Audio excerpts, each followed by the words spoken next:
Bem, estamos de volta com você nesse dia. Nós estaremos hoje falando num tema muito importante. E eu gostaria de dizer para você que nós já falamos sobre a oração, especificamente oração pelos nossos filhos.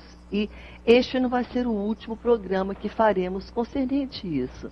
Nós estaremos sempre falando da importância da oração, da perseverança na oração, de você e eu sermos insistentes naquilo que é tão importante, a nossa família. Nós não vamos orar esporadicamente. Um dia eu oro, outro dia eu não oro, um tempo eu oro, outro tempo eu paro. Não. A nossa oração vai ser contínua, vai ser constante, porque Deus vai honrar esta oração, vai honrar a nossa atitude de perseverança. Por isso está aí o tema na tua tela: oração perseverante, oração insistente, uma oração contínua, na qual você está diante de Deus, colocando a tua causa. Amém? E hoje nós vamos falar baseados numa mensagem que impactou muito a minha vida. Eu estive agora recente no Congresso de Mulheres aqui em Manaus, Amazonas, liderado pela nossa pastora, a pastora Ana Lúcia Câmara, um congresso maravilhoso. E na primeira noite foi dada a palavra à pastora Lucy Vaz. E a pastora Lucy, pastora, psicóloga, ela deu uma palavra muito tremenda, baseado aqui em 2 Samuel, capítulo 21, falando sobre Rispa. De como Rispa é uma mãe que estava numa situação muito triste e como ela perseverou e não desistiu. Nós estaremos então falando um pouco sobre esta passagem, pegando alguns pensamentos que a pastora Lucy Vaz deixou para nós aqui. Ela é uma pastora em Curitiba, Paraná, a qual eu admiro, amei a sua ministração. E hoje eu vou pegar um pouquinho, claro, estou dando a ela o crédito, claro que também a palavra está na Bíblia, né? Ela usou a palavra de Deus como embasamento para você ser abençoada hoje, mãe. Você que nos ouve, você que está aí talvez desanimada, cansada, porque você não tem visto mudanças, não tem visto a resposta ainda da tua oração. O filho está nas drogas, o filho está complicado, está na pornografia, está na prostituição, a filha está longe, fria, distante, rebelde, complicada, com companhias difíceis, pessoas que não amam a Deus, e você está vendo às vezes a situação indo de mal a pior. E aí você pode até ter os teus argumentos de dizer: eu vou parar, porque eu não estou vendo algo acontecer. Hoje o Espírito Santo de Deus está falando ao teu coração, através desta palavra, de que você não vai parar. Você não vai desistir, você não vai esmurecer. Nós vamos perseverar pela vida dos nossos filhos. Nós vamos ser insistentes com Deus. E nós vamos ver aqui uma mulher que fez isso. E antes de nós falarmos sobre essa passagem de 2 Samuel, capítulo 21, que fala de Rispa, que é uma mãe, eu quero dizer algo para você, algo que a pastora Lucy, essa ministra, falou, de que quando nós olhamos para as nossas mãos, você pode olhar para as tuas mãos, e você pode ver que você está com peso, você está com necessidades, mas as tuas mãos, nela, a sua mão é um agente de transformação. Porque da tua mão, de você, está aqui a vida dos teus filhos, e a tua oração, e a tua vida com Deus, e o teu insistir com Deus, vai fazer a diferença. Então você é esse agente. O milagre está onde? Nas tuas mãos. Se você orar, se você persistir, se você não esmurecer, o milagre virá. Amém? Então, pense nisso. Olhe para as tuas mãos e veja: eu sou esse agente no meu lar. E você pode pensar: mas por que eu estou nesse lar? Porque eu sou a única que sirvo a Deus.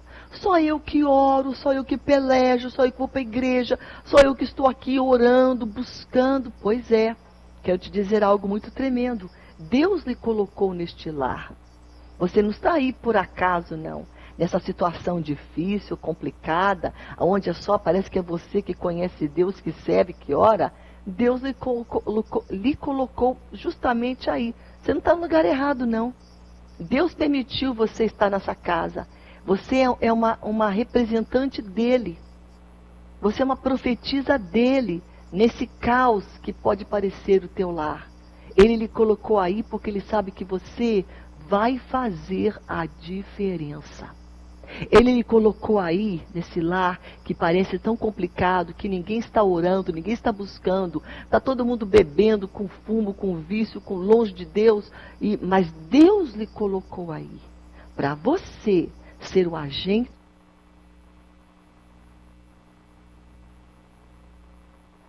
de vida, de vitória, de libertação, de cura. Deus lhe colocou aí. Você não está aí por acaso, não. E se Deus lhe colocou neste lar, Ele vai te dar a tua vitória e a tua solução. Amém? Aqui, em 1 Samuel, 2 Samuel, tem uma história muito interessante. A história dos filhos de Saul, daqueles que eram a posteridade dele. Saul já tinha morrido aqui, nessa altura do campeonato. Mas os gibeonitas eram um povo que tinha feito tipo um pacto com eles. Ele não era bem um povo muito perto de Israel, mas porque eles se enganaram um pouco, chegaram ali falando, olha, a gente é um povo bonzinho e tal. Houve como se fosse um engano. E Israel então fez um pacto de dizer para eles que jamais eles iriam ser mortos, que jamais eles iam ser feridos, que Israel não ia ter guerra contra eles ou matá-los. Mas Saul, ele não cumpre a sua palavra. E Saul vem a matar alguns gibeonitas. E eles ficaram muito sentidos. E aí, houve uma época, claro, que depois que Saul morre, Davi vem, o rei Davi. E ele pergunta aos gibeonitas, pois é, como é que vocês estão? O que eu posso fazer, então, para vocês, então, olha só. Ele perguntou, o que vocês querem que eu faça? Que resgate eu vou dar para vocês para que eu possa abençoar a herança do Senhor? Aí os gibeonitas falaram para ele o seguinte, olha, não tem nada que você possa nos dar, nem prata, nem ouro, que vai restituir a vida, né?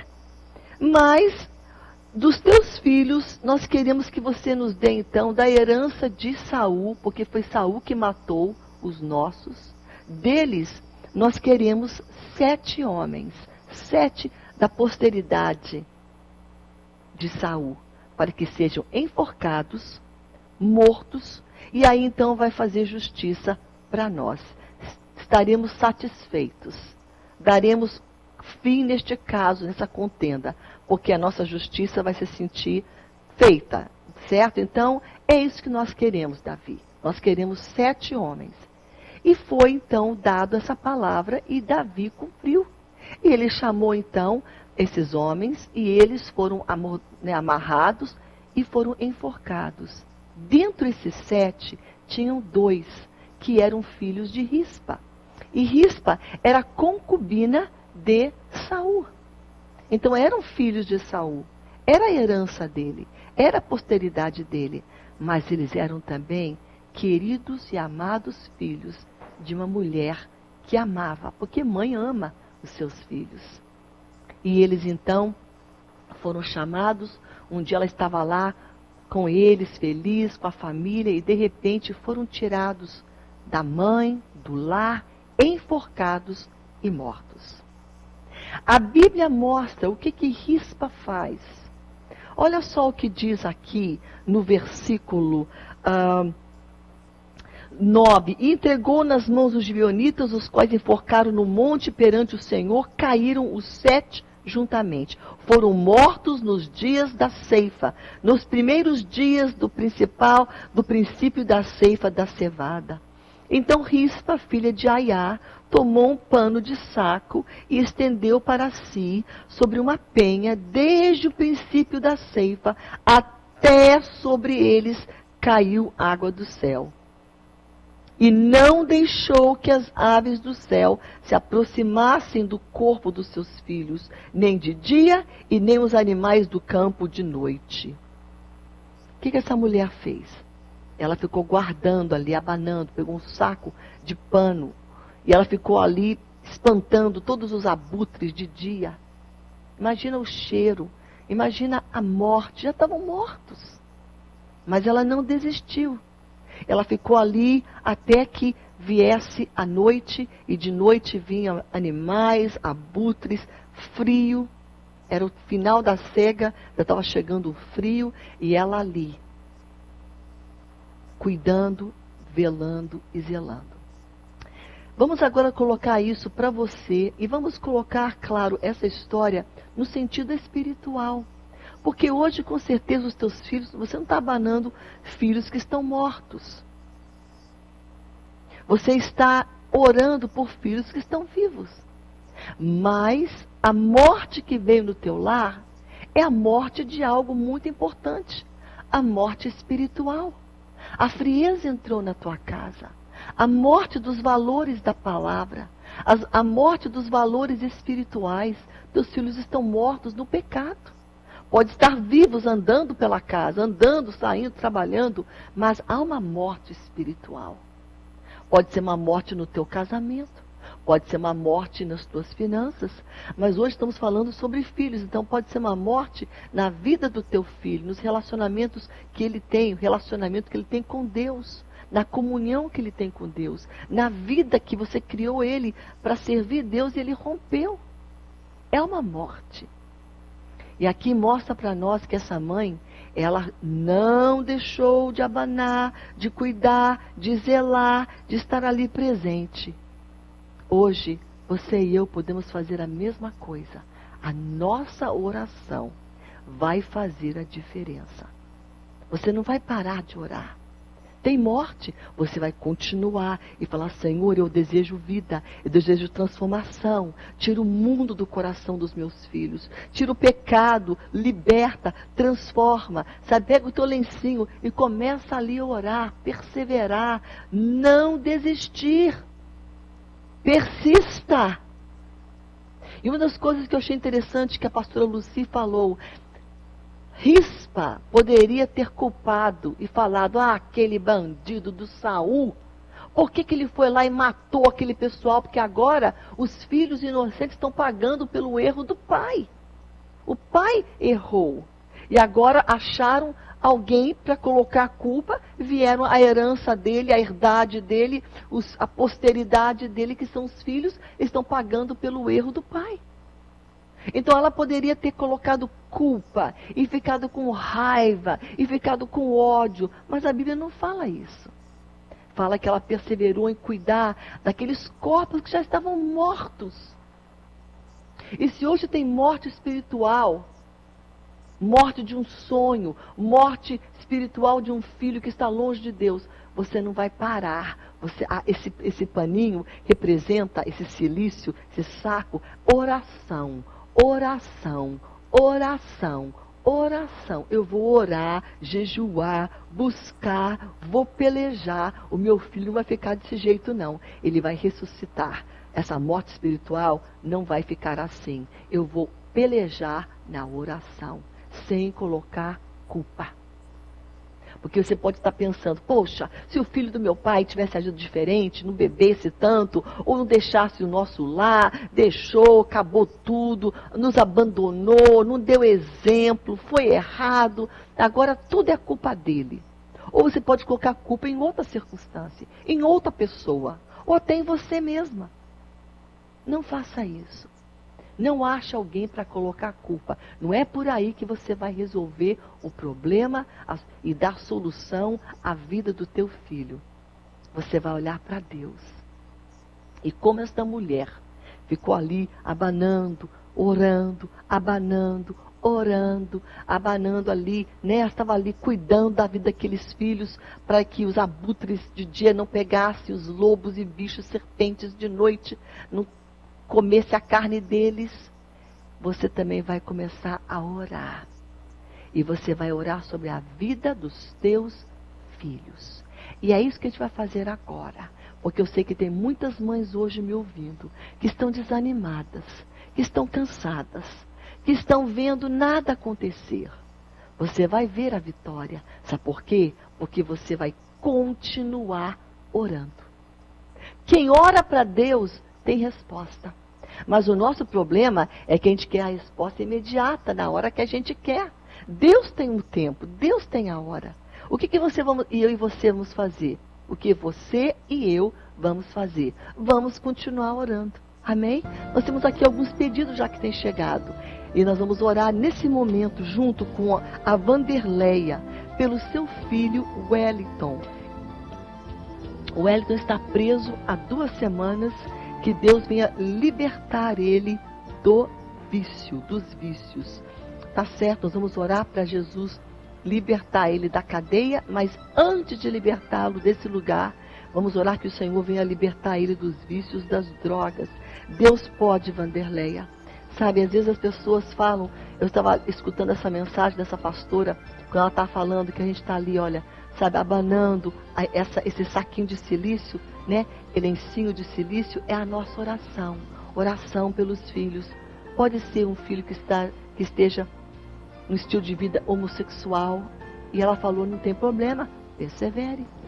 Pode ser um filho nas drogas, não tem problema, persevere.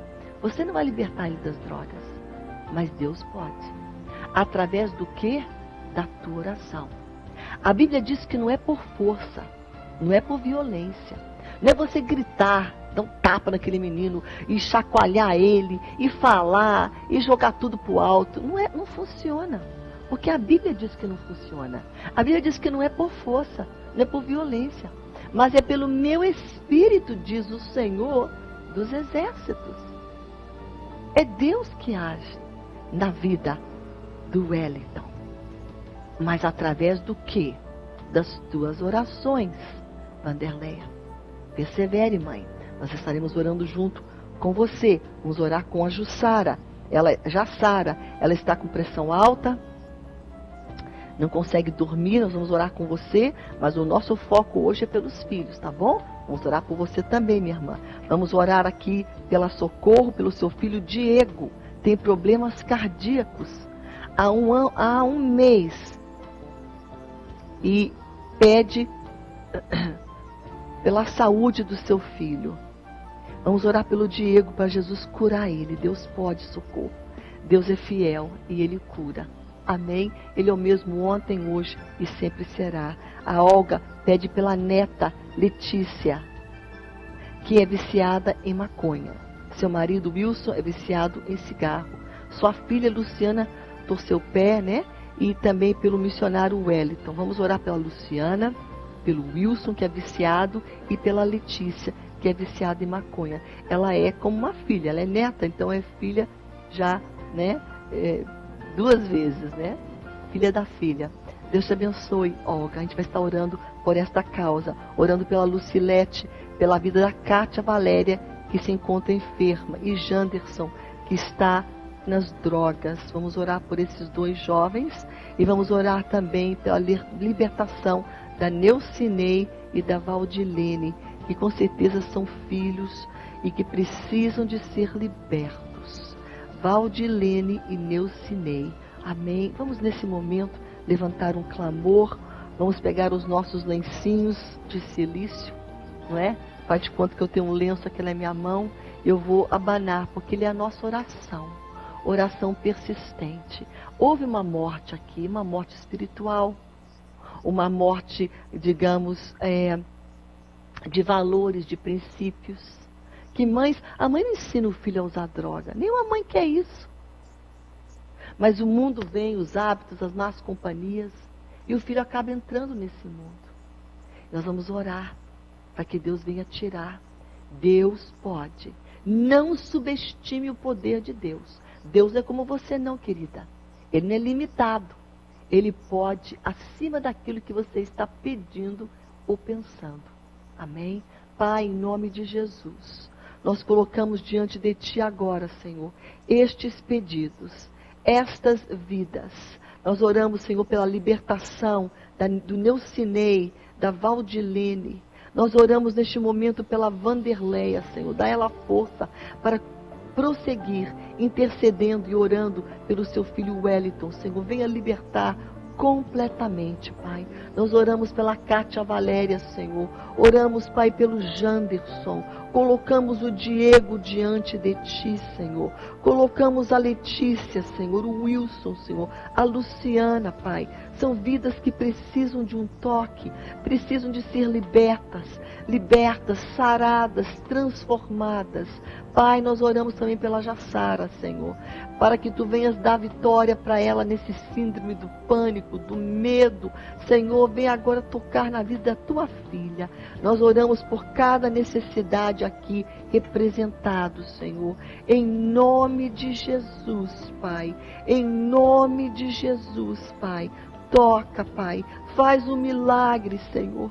Estende Tuas mãos, fortalece mães hoje que estão desanimadas, cansadas, que estão querendo parar, Senhor, que elas não venham parar, mas venham prosseguir, perseverar, insistir contigo, Senhor, para que a vitória venha, Pai, em nome de Jesus, em nome de Jesus, em nome de Jesus. Amém. Amém. Nós vamos para um pequeno intervalo agora.